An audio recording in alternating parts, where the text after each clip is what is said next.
Chers prêtres, chers religieux et religieuses, chers responsables de l'hôpital Yalardo et chers personnels, chers frères et sœurs malades, avec toute l'Église universelle, nous célébrons le mystère de la naissance du Fils de Dieu dans le monde.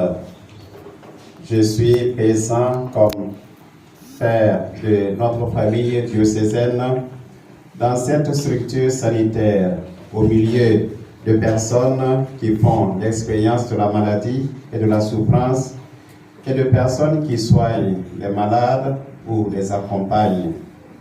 En venant dans cet hôpital en ce jour de Noël, je veux vous manifester la proximité de l'enfant de Bethléem et vous signifier la communion de toute l'Église diocésaine auprès de tous ceux qui font l'épreuve de la maladie. Alors, joyeuse fête de Noël. Merci. Dans le mystère de Noël, Dieu est entré dans notre monde en se faisant l'un de nous, en devenant l'enfant Jésus dans la crèche de Bethléem.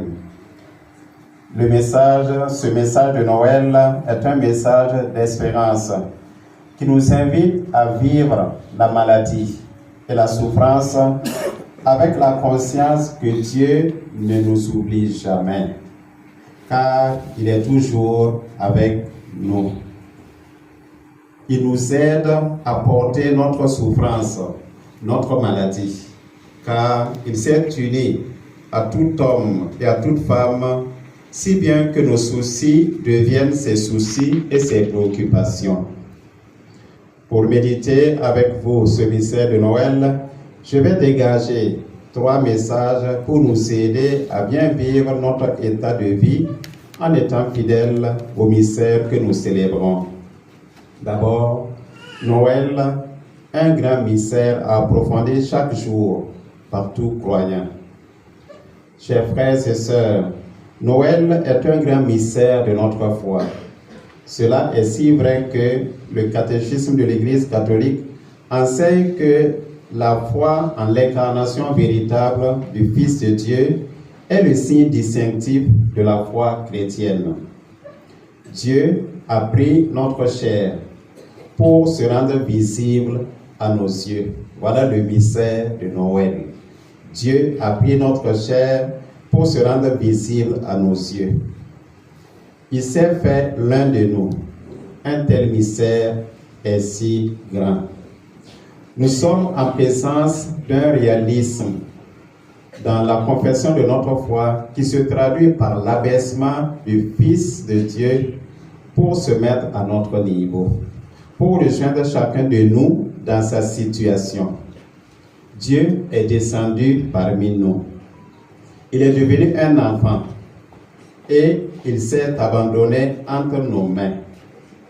Si Dieu a accepté un tel abaissement, une telle humiliation, c'est à cause de son amour pour nous, de sa miséricorde. Il n'a pas voulu nous apporter son salut de l'extérieur, mais il a voulu partager notre condition humaine, en toutes choses, à l'exception du péché. Nous comprenons, à la lumière de ce que nous venons de dire, que le mystère de Noël doit être continuellement approfondi pour en tirer toutes les conséquences pour notre vie de foi. Deuxièmement, Noël, un message d'espérance pour toute personne. Si Jésus s'est abaissé, s'il s'est fait l'un de nous, c'est pour partager notre condition humaine, avec son poids et ses épreuves, jusqu'au bout. La descente de Dieu vers nous est inséparable de notre remontée vers lui. En devenant homme et en se faisant enfant, Jésus s'est identifié aux exclus et aux derniers de la société. Il apporte la grande nouveauté de la reconnaissance de la dignité de toute personne. C'est ce que la première lecture nous révèle. En affirmant que le Verbe s'est fait chair, l'Église nous enseigne que le Christ a pris notre corps avec ses douleurs et ses souffrances. Dieu, est au cœur de notre histoire, de nos expériences humaines, même les plus tragiques.